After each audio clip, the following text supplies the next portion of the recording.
بسم اللہ الرحمن الرحیم۔ شروع اللہ کے نام سے جو بڑا مہربان نہایت رحم والا ہے۔ اعوذ باللہ من الشیطان الرجیم، بسم اللہ الرحمن الرحیم، اللہم صلی علی محمد وآل محمد وعجل فرجہم۔ محترم ناظرین و سامعین، السلام علیکم۔ آج کی نئی ویڈیو کے ساتھ حاضر خدمت ہے، میں ہوں علی روحانی اور آپ دیکھ رہے ہیں کتابی دنیا آفیشیل یوٹیوب چینل۔ محترم ناظرین و سامعین،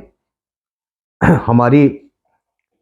کاوشوں میں سے آج ایک کاوش، یعنی جو کتب کو آپ کے سامنے متعارف کروانے کی کاوشیں جاری ہیں الحمدللہ اس چینل سے، اور کوشش ہے کہ بہترین کتب جن سے بندہ حقیر نے خود استفادہ کیا، خاص کر وہ کتب آپ کی خدمت میں پیش کی جائیں۔ نہ صرف کتاب کا نام یا مصنف کا نام بلکہ اقتباسات بھی پیش کیے جائیں، اور اس کے اوپر تھوڑی سی گفتگو یا ذاتی تجربہ بھی آپ کی خدمت میں پیش کیا جائے کہ کون سی کتاب کس قدر سیکھنے والوں کی رہنمائی کر سکتی ہے، اور عقائد ہوں، اعمال ہوں، عقائد کے حوالے سے کون سی کتب مددگار ثابت ہوتی ہیں، اور اعمال صالحہ کے حوالے سے، اور خاص کر یہ جو لائف چینجنگ لمحات ہوتی ہیں یا سوچ ہوتی ہے کہ جب انسان سوچتا ہے، کئیوں کو اللہ رب العزت یہ جوانی میں عطا کر دیتا ہے فخر، جی، اور یہ خصوصیت کہ وہ جوانی میں ہی تائب ہو جاتے ہیں، متوجہ ہو جاتے ہیں، اپنا لائف سٹائل بدلنے کا سوچتے ہیں، تابع قرآن و اہل بیت زندگی گزارنے کی جدوجہد ان کی شروع ہو جاتی۔ کئیوں کو 25 سال، 30 سال، 40 سال، غرض کہ جب بھی انسان میں یہ بیداری پیدا ہو تب یہ نہیں سوچنا چاہیے کہ بہت دیر ہو چکی ہے، اب کیا فائدہ، اب میں کیا کر لوں گا بدل کے، اب میں کتنا پڑھ لوں گا، کتنا پڑھا لوں گا، نہیں، بلکہ جیسے بقول امیر المومنین علی بن ابی طالب علیہ السلام کہ اللہ تعالیٰ یعنی فرصت کے جو اللہ تعالیٰ کی طرف سے مہیا کیے گئے لمحات ہیں ان کو غنیمت جانو، ان سے فائدہ اٹھاؤ، زیادہ سے زیادہ استفادہ کرنے کی کوشش کرو۔ تو کبھی بھی یہ نہ سوچئے، جہاں سے بھی آپ کو یہ سوچ آ جائے، یہ شعور آ جائے، یہ دستک آپ کے دل پر ہو جائے کہ اپنی زندگی کو بدلنا چاہیے، بہت ہو گئی نافرمانی اللہ رب العزت کی، بہت ہو گئی اپنی من پسند کی زندگی گزارنے کی جدوجہد اور جستجو، بہت مال سمیٹ لیا، بہت اس کی چاہ کر لی، بڑا جمع کر لیا، بڑا ایزی لائف سٹائل گزارنے کی، گاڑی بنگلہ، یہ اب تھوڑا سا متوجہ اگر مجھے ہونا چاہیے اپنے معاملات کی طرف، تو بالکل میرا حق بنتا ہے دنیا سے جانے سے پہلے۔ بلکہ آپ کو ایک میں تھوڑا سا اس بابت بتاؤں کہ ایک روایت ہے امام حسن مجتبیٰ علیہ السلام کی کہ اگر آپ اپنے عقائد کی، اپنی زندگی کی اصلاح کی طرف، یعنی میں خلاصہ پیش کر رہا ہوں، مفہوم پیش کر رہا ہوں ایک طویل روایت کا، کہ اگر ہم متوجہ ہوتے ہیں، جی، اور اسی کشم و کش میں، یعنی جیسے کچھ لوگ کہتے ہیں 50 سال داڑھی سفید ہو گئی ہے، اب بچے جوان، اب میں کیا چینج کر لوں گا، نہیں، جب آپ متوجہ ہوتے ہیں اور نفس کے خلاف جہاد کی ٹھان لیتے ہیں، اور اسی جہاد کے دوران اگر پیغام حق آ جاتا ہے اور دنیا سے کوچ کر جاتے ہیں، تو آپ کا غافلوں میں شمار نہیں کیا جائے گا، پلس آپ کی سابقہ زندگی کو اللہ تعالیٰ وہ گناہوں کو معاف فرما دے گا کہ میرا یہ بندہ تائب ہو گیا تھا اور شیطان کے ساتھ، نفس کے ساتھ اسی لڑائی کے دوران یہ دنیا سے وقت آ گیا اور اس نے لبیک کہہ دیا، تو وہ ایک الگ سے ایک فائدہ ہے۔ یعنی کامیابی ناکامی تو بیچ میں رہ گئی، موقع نہ ملا، لیکن آپ کی نیت، آپ کے جذبے اور آپ کے اس شروعات کو اللہ رب العزت دیکھ کے انشاءاللہ العزیز پچھلی زندگی کے بارے میں، اور ایک اور روایت آپ کی خدمت میں پیش کرتا جو امیر المومنین علی بن ابی طالب علیہ السلام فرماتے ہیں کہ جو بندہ اپنی زندگی کی جہاں سے اصلاح کر لیتا ہے، اس سے آگے اس کی پچھلی زندگی کے بارے میں کچھ بھی نہیں پوچھا جائے گا، جی، اور جو بندہ اپنی زندگی اسی طرح غفلت میں گزار دیتا ہے، کبھی اس طرح متوجہ نہیں ہوتا، اس سے اس کے ایک ایک لمحے کا حساب لیا جائے گا۔ تو یہ آپ دیکھ لیں کہ متوجہ ہونا، بیدار ہونا زندگی کے کسی بھی فیز میں، کسی بھی مرحلے میں کس قدر فائدہ دیتا ہے آپ کو۔ یہ مت سوچیں کہ دیر ہو گئی، بلکہ یہ اللہ کا شکر کریں کہ بالکل بہت دیر نہیں ہو گئی، کہ جب کتابچے بند ہو جانے ہیں، اعمال نامے بند ہو جانے ہیں، توبہ کا عمل کا وقت گزر جانا ہے، کہیں مان تک میں نہیں پہنچ گیا۔ تو یہ جو ابتدائیہ آپ کی خدمت میں مختصراً پیش کیا ہے، اسی طرف زندگی کے اسی نفس امارہ اور نفس لوامہ کی جنگ کی طرف متوجہ کرتی ہے آج کی کتاب، اور یہ ایک ایسی کتاب ہے، میں آپ کو اگر حقیقت بتاؤں، اہل علم اس سے واقف بھی ہوں گے، پڑھا بھی ہوگا، یا کم از کم نام سنا ہوگا، خدا شاہد ہے کہ یہ کتاب کسی بھی طرح ایک اکیڈمی، سکول یا یونیورسٹی سے کم درجہ نہیں رکھتی۔ اس کو بالکل ہلکا نہ لیجئے گا، خاص کر وہ لوگ جو اصلاح نفس کی طرف، یا جو معصومین علیہ السلام کی تعلیمات کا یہ ایک واضح اور روشن پہلو ہے، اصلاح، تبلیغ، دین سیکھنا، دین سکھانا، متوجہ ہو جانا، ان کے لیے یہ آپ یقین کر جائیں کہ اکیڈمی، اسکول، کالج، یونیورسٹی، مدرسہ، کچھ بھی آپ اس کو نام دینا چاہیں آپ دے سکتے ہیں۔ یہ ایک ایسی کتاب ہے، یعنی یہ وہ کتاب ہے جو آپ کو اپنا استاد خود بنا دے گی، یہ وہ کتاب ہے جو آپ کو اپنا نگران خود بنا دے گی۔ اس کتاب میں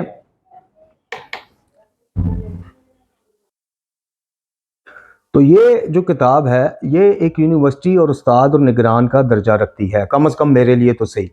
مجھے اچھی طرح یاد ہے کہ ابھی میں اس کتاب، یہ میرے اوپر سے گزر جاتی تھی چونکہ بہت ارلی ایج میں، جن دنوں وہ سفر روحانی میں دوسرے چینل پہ انشاءاللہ اس کا ذکر آئے گا، چونکہ اس کا بڑا مین کردار ہے، تو یہ اس کے کئی الفاظ، کئی باتیں، کئی معرفت والی باتیں، تو میں اس کو سمجھنے کے لیے اس کتاب کو لے کے میں ان دنوں غلام حسین نجفی صاحب شہید اللہ مقامہ ہو،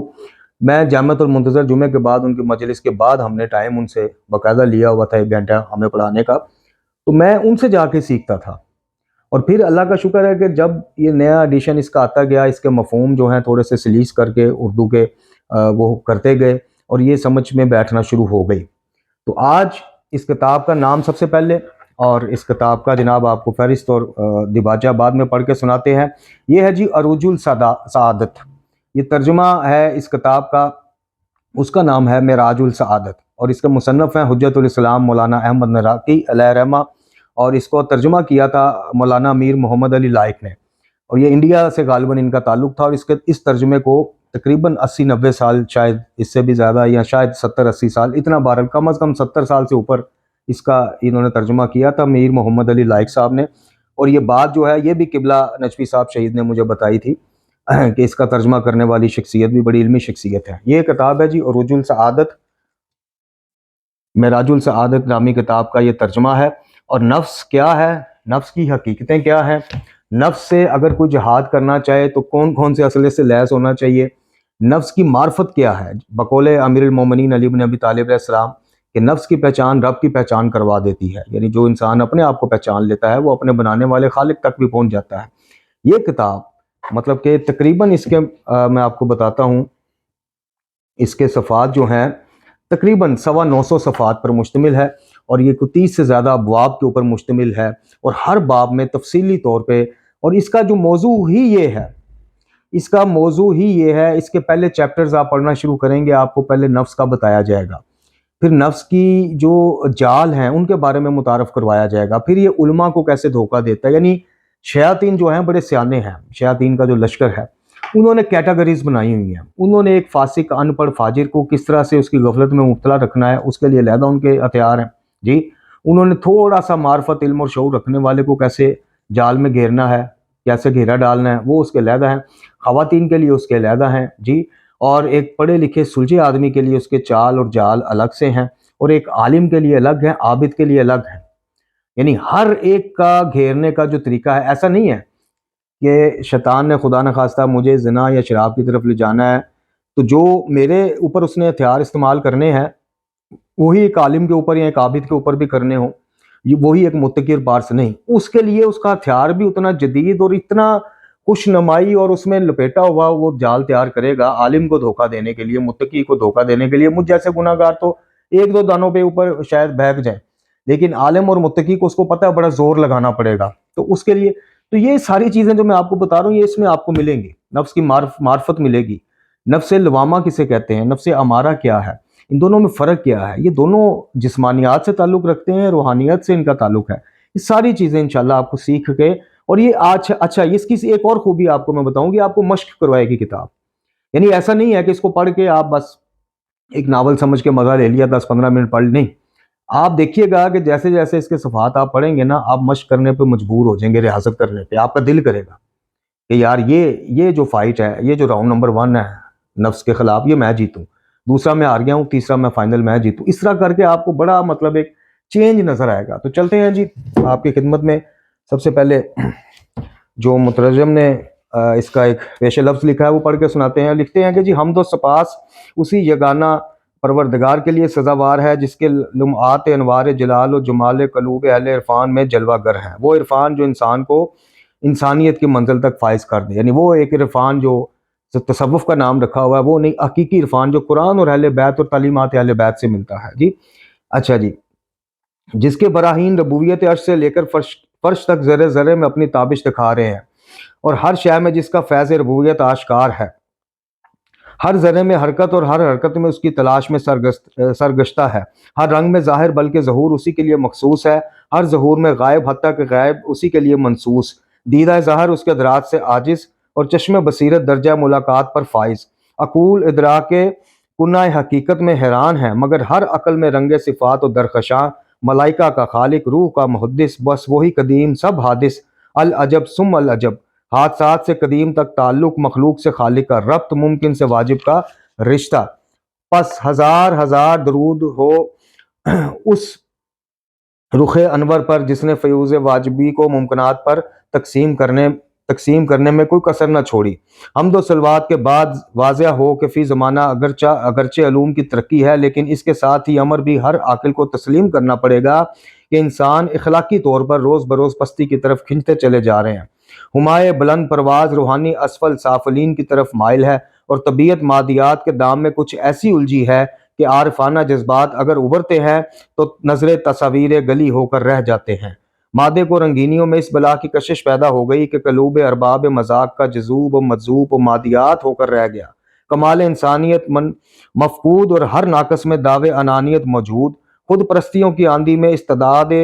تزکیہ نفس اڑائی جا رہی ہے، اور خود نمائی کے ابر میں آفتاب قوت حق شناسی پوشیدہ ہے۔ دنیا میں اندھیرا ہے اور اس اندھیرے کو انسان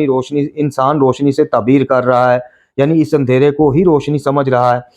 اس حقیقت واقعہ پر جہاں تک غور کیا جاتا ہے تو اس کی علت یہ سمجھ میں آتی ہے کہ اکثر انسان رائے شریعت کی عدم واقفیت اور نیز علم اخلاق جو خود شناسی اور خود شناسی کا معلم ہے اس سے سبق حاصل نہ کرنے کے باعث میدان جہالت و نادانی میں سرگرداں ہے۔ اس کے ساتھ ہی اس امر پر افسوس کرنا پڑتا ہے کہ علم الاخلاق کے ذخیرے عربی اور فارسی میں موجود ہیں، لیکن عوام کو ان زبانوں سے انس نہیں، اور اردو کے قالب میں ڈھالنے کے لیے کسی کے پاس وقت میسر نہیں۔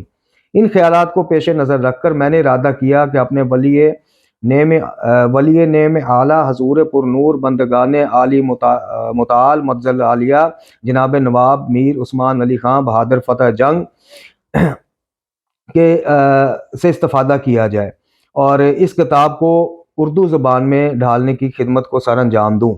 کتاب مستطاب مراج السعادت اس علم میں جو علامت العلماء اور جناب قبلہ ملا احمد نراقی اللہ مقامہ کا عظیم شاکار ہے، اس کو اردو میں ڈھال کے عوام کی خدمت میں پیش کیا جائے، اور انتہائی محنت کے بعد اہل ایمان کے استفادہ کے لیے اس کو آپ کی خدمت میں پیش کیا جا رہا ہے۔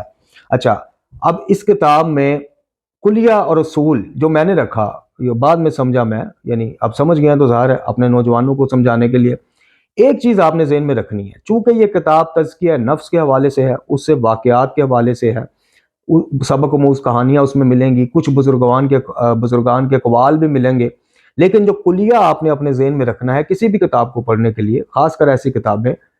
وہ وہی ہے کہ جو توحید تعلیمات اہل بیت علیہ الصلوۃ والسلام کی گرہ ہے وہ باندھ کے آپ نے رکھنی ہے، وہ اینک آپ نے لگا کے رکھنی ہے، کیونکہ کچھ واقعات اس میں ایسے بھی آپ کو پڑھنے کو ملیں گے کہ جو ہو سکتا ہے آپ کہیں گے یار یہ تو سیدھا سیدھا تصوف کی گلی میں جا رہے نہیں،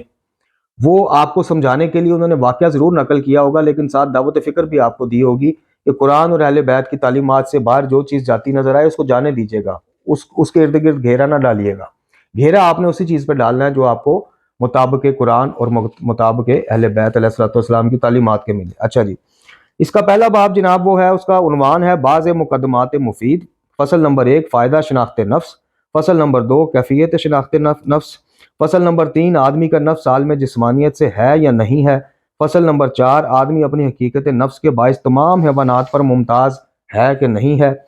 فصل نمبر 5 آدمی بذریعہ نفس فرشتوں سے مناسبت رکھتا ہے اور فیوزات انوار الہیہ حاصل کر سکتا ہے یا نہیں، نفس کو بھی لذت و علم صحت و بیماری حاصل ہے، یعنی نفس بھی بیمار ہوتا ہے، شفا پاتا ہے، لذت حاصل کرتا ہے، اکتاتا ہے یا نہیں، نفس ہے کیا، بیماری نفس کی خرابی اور اس کی صحت کا فائدہ، اعمال اور افعال کی تکرار سے ملکہ نیک و بد حاصل ہوتا ہے، بزرگی علم و اخلاق و مراتب انسان، فائدہ تہذیب۔ دوسرے باب جو ہے اس کا عنوان ہے جی سبب اخلاق بد اور قوت نفس، یعنی بد اخلاقیوں کا سبب کیا ہے اور اس میں نفس کی قوت کہاں چلی جاتی ہے، کیوں کنٹرول ہم کر نہیں پاتے۔ اچھا جی، نفس مملکت بدن کا بادشاہ ہے اور یہ 4 قوتیں عقل، شہوت، غضب اور وہم اس مملکت کے اعمال اور حکام ہے، اور باقی اعضاء قوی لشکر اور خادمین میں سے ہیں۔ ان چاروں کو لذت و علم فطری طور پر حاصل ہے۔ فصل نمبر 2، لذت روحانی کا درجہ لذت جسمانی سے بڑا ہوا ہے۔ نہیں یقین تو مشاہدہ کر لیجئے، تجربہ کر لیجئے۔ یعنی یہ انہوں نے لکھا ہے کہ جو جسمانی لذتیں ہیں نا، ان سے روحانی لذتوں کا مقام بہت اعلیٰ ہے۔ آپ یقین کریں، آپ کبھی اللہ کی رضا کے لیے کوئی ایک کام چھوڑ کے اور ایک کام کر کے دیکھیے، پھر آپ مزے لیں، پھر آپ بتائیے گا کہ دنیاوی لذتوں میں کون سی ایسی لذت ہے جو اس طرح کی لذت ہمیں مہیا کرتی ہے۔ گو کہ ہماری زندگیوں میں، ہماری روٹین میں یہ لمحات کم آتے ہیں کہ جب ہم کسی چیز کو ٹھکرا دیتے ہیں کہ نہیں یہ اللہ کو نہیں پسند، اور کسی کو اپنا لیتے ہیں کہ نہیں یہ اللہ کو پسند ہے۔ آتے کم ہیں، لیکن جب بھی ان سے استفادہ آپ کریں گے تو لذت کو ذرا محسوس کیجیے گا۔ اچھا جی، فصل نمبر 2، قوت عاقلہ سے لذت روحانی اور باقی 3 قوتوں سے لذت جسمانی حاصل ہوتی ہے۔ ان چاروں میں سے جو قوت غالب ہو جائے، آدمی اس کی جنس میں محسوب ہو جاتا ہے۔ یعنی اگر آپ کی عقل میں آپ کی شہوت غالب آ گئی ہے تو آپ اسی میں محسوب یعنی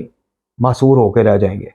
پھر آپ اس سے آگے دیکھ نہیں پائیں گے۔ لیکن اگر آپ کی عقل پر روحانیت نے قبضہ کر لیا ہے، وہ فتح ہو گئی، فتح یاب ہو گئی، تو آپ کو ہر چیز میں وہی نظر آئے گی۔ آپ بری چیزوں میں سے بھی اچھائیاں ڈھونڈنے کی کوشش کریں گے۔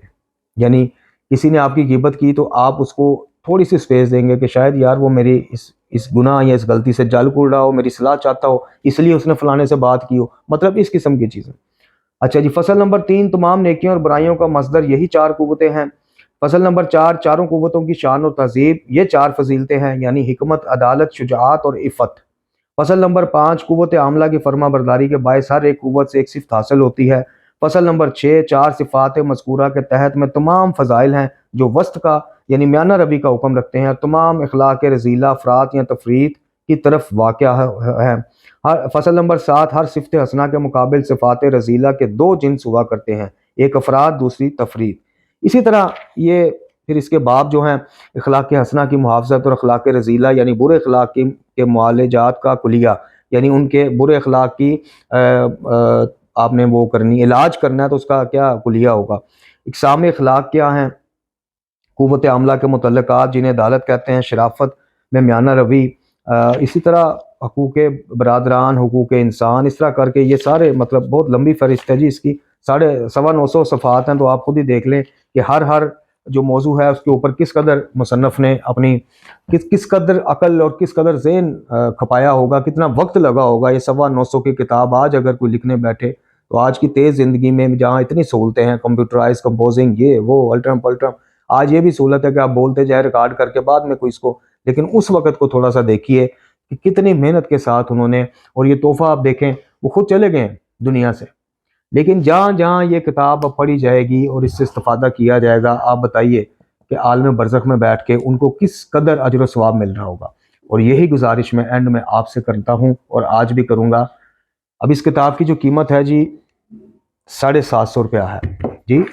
اور اس کا علم دیکھیں یا اس سے جو حاصل ہوگا اس کے مقابلے کچھ بھی نہیں، کچھ بھی ہدیہ نہیں اس کا۔ تو میں یہی گزارش آپ سے کروں گا کہ ملا احمد نراقی یا دوسرے بزرگوار جو ہے کتابوں کی صورت اپنا علم چھوڑ گئے ہیں، ان کے اجر و ثواب میں آپ بھی شریک ہو سکتے ہیں، آپ کے والدین بھی شریک ہو سکتے ہیں اگر وہ دنیا سے جا چکے ہیں۔ کیسے؟ ان کی اس کاوش کو لیجئے اور بانٹیے، لوگوں کو خود بھی پڑھیے، عمل کیجئے، اور لوگوں کو پڑھ کر عمل کرنے کا، سدھرنے کا موقع فراہم کیجئے۔ اللہ تعالیٰ سے دعا ہے کہ قرآن والے بیت کی تعلیمات روحانیہ پڑھنے، سمجھنے اور سب سے بڑھ کے یہ کہ ان پر عمل کرنے کی توفیق عطا فرمائے، خاتمہ بالایمان فرمائے، امام زمان جل اللہ تعالیٰ فرج شریف کے ظہور میں تعجیل فرمائے۔ لا حول ولا قوت الا باللہ العلی العظیم، وصلی اللہ علی محمد وعلی آلہ طیبین الطاہرین۔